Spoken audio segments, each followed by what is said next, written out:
क्या आप भी खेसारी लाल यादव की प्रेम की पुजारण मूवी को यूट्यूब पर बिल्कुल फ्री में देखना चाहते हैं तो वीडियो में अगले 40 सेकंड तक रुके रहें। अगले 40 सेकंड में आपको बताते हैं कि खेसारी लाल यादव की प्रेम की पुजारण मूवी को यूट्यूब पर वो भी बिल्कुल फ्री में फुल HD में कैसे देखा जा सकता है। उससे पहले चैनल को सब्सक्राइब करके हमसे जुड़ जाए ताकि खेसारी लाल यादव के बारे में ऐसी नई नई इन्फॉर्मेटिव वीडियो आपको हर वक्त मिलती रहे। चलिए जानते कि खेसारी लाल यादव की बहुत ही ज्यादा शानदार मूवी प्रेम की पुजारण मूवी को यूट्यूब पर बिल्कुल फ्री में कैसे देखे। तो बात कुछ है कि प्रेम की पुजारण मूवी को आज से 4 दिन पहले टीवी चैनल पर तो रिलीज कर दिया गया है, पर अभी तक यूट्यूब पर रिलीज नहीं किया गया है।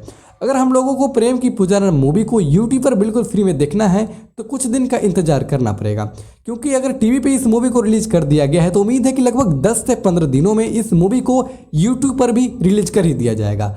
तो अगर हम लोगों को खेसारी लाल यादव की प्रेम की पुजारण मूवी को यूट्यूब पर बिल्कुल फ्री में देखना है तो कुछ दिन का इंतजार करना ही पड़ेगा। इसलिए चैनल को सब्सक्राइब करके हमसे जुड़ जाएं ताकि जैसे ही प्रेम की पुजारण मूवी को यूट्यूब पर रिलीज किया जाएगा आपको इन्फॉर्मेशन दे दिया जाएगा।